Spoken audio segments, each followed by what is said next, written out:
আসসালামু আলাইকুম রহমতুল্লাহ। আপনাদের মনে আছে কি না জানি না, আমি একটি ভিডিও বানিয়েছিলাম, রব্বানা আতিনা ফিদ দুনিয়া হাসানাহ ওয়া ফিল আখিরাতি হাসানাহ ওয়া কিনা আযাবান নার। দুনিয়ার সৌন্দর্য 10টি, আখিরাতের সৌন্দর্য 5টি। তার মধ্যে দুনিয়ার সৌন্দর্য 2টি আমি বলছিলাম। তার মধ্যে 2 নম্বর যেটা বলছিলাম সেখান থেকে একটু একটু স্মরণ করাই দিই। সেটা হলো যে দুনিয়ার সৌন্দর্যের মধ্যে আল্লাহ পাক আমাদেরকে আল্লাহর ইবাদত করার ব্যবস্থা করে দিবেন, তৌফিক দিবেন। ফজরের নামাজ কয়জন পড়তে পারে? যাদেরকে আল্লাহ পাক ফজরের নামাজ পড়ার তৌফিক দেন, তাদেরকে আল্লাহ পাক দুনিয়ার সৌন্দর্য দান করেছেন।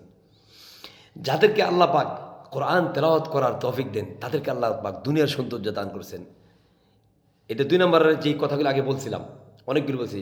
2 নম্বর এবার আমি সেগুলো আর বলবো না, কারণ পূর্বের ভিডিওতে বলা হয়েছে। মানে ইবাদত করার, আল্লাহর গোলামি করার তৌফিক পাওয়া, সেই ব্যবস্থা হওয়া, সেটা চমৎকার এক সৌন্দর্য। আমরা যারা 5 ওয়াক্ত নামাজ পড়ি, আলহামদুলিল্লাহ রাব্বিল আলামিন, সুম্মা আলহামদুলিল্লাহ রাব্বিল আলামিন, আল্লাহ পাকের এই ইবাদত করা, এটা একটা বিরাট বড় সৌন্দর্য দুনিয়ার। এটার তৌফিক পাওয়া, আল্লাহর পক্ষ থেকে আমাদেরকে তৌফিক যদি না দেয়, সেটা আমরা কখনো এই ইবাদত করতে পারবো না।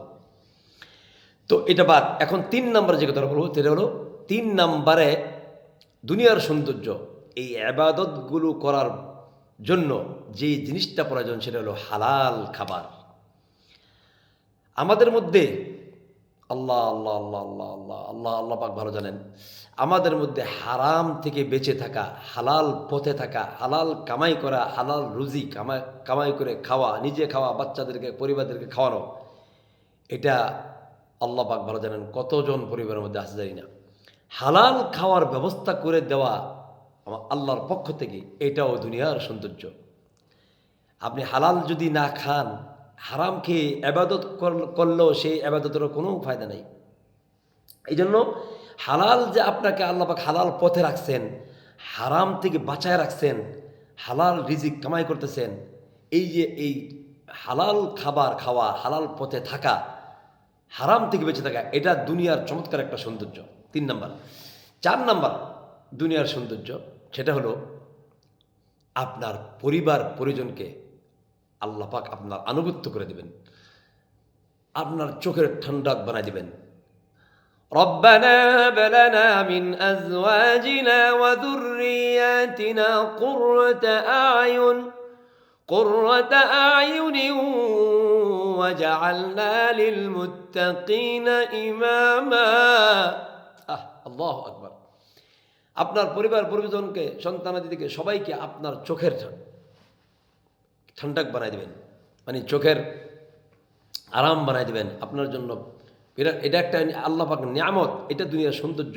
আপনার স্ত্রী নেককার পাওয়া, এটা একটা দুনিয়ার সৌন্দর্য। স্ত্রীকে এমন স্ত্রী পাওয়া, যেই স্ত্রী আপনার স্বামী হিসেবে আপনাকে এমনভাবে গ্রহণ করেছে, সে যেন মানে আপনার এমন খেদমত করে, যেই খেদমতে আপনার কলিজা ঠান্ডা হয়ে যায়। এমন স্ত্রী পাওয়া, এটাও বিরাট বড় ভাগ্যের ব্যাপার।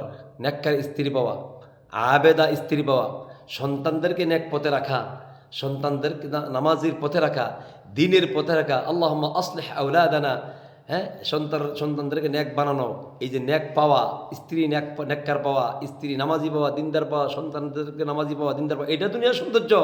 এটা আল্লাহ পাক আমাদেরকে যাদেরকে দিয়েছেন, এটা একটা দুনিয়ার সৌন্দর্য। আমাদের মধ্যে যারা এমন স্ত্রী আছে, যে স্ত্রী স্বামীর জন্য নিজের জীবনকে উৎসর্গ করে দিতে রাজি আছে, এমন স্ত্রী,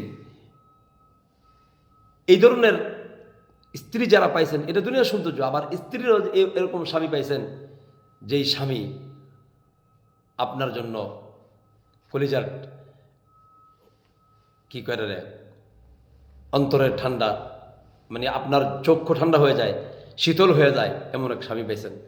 এই যে মোট কথা আল্লাহ পাক এটা যে দান করছেন, এই যে পরিবার পরিজনকে নেককার পাওয়া, দিনদার পাওয়া, আবেদ পাওয়া, আবেদা পাওয়া, বিশেষ করে স্ত্রী নেককার পাওয়া, এটাও কিন্তু দুনিয়ার একটা সৌন্দর্য।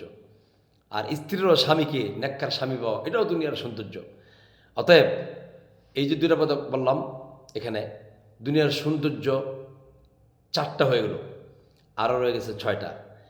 আল্লাহ পাক আমাদেরকে দুনিয়ার সৌন্দর্য, যেই জিনিসগুলি আমরা দুনিয়ার সৌন্দর্য চাই আল্লাহর কাছে, সেটা রব্বানা আতিনা রব্বানা আতিনা ফিদ দুনিয়া হাসানাহ ওয়া ফিল আখিরাতি হাসানাহ ওয়া কিনা আযাবান নার।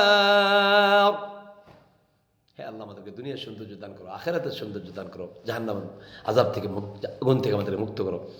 আগামী পর্বে ইনশাআল্লাহ বাকি 5 নম্বর থেকে শুরু হবে। ওয়া জাযাকুমুল্লাহু খাইরান। আসসালামু আলাইকুম ওয়া রাহমাতুল্লাহি ওয়া বারাকাতুহু।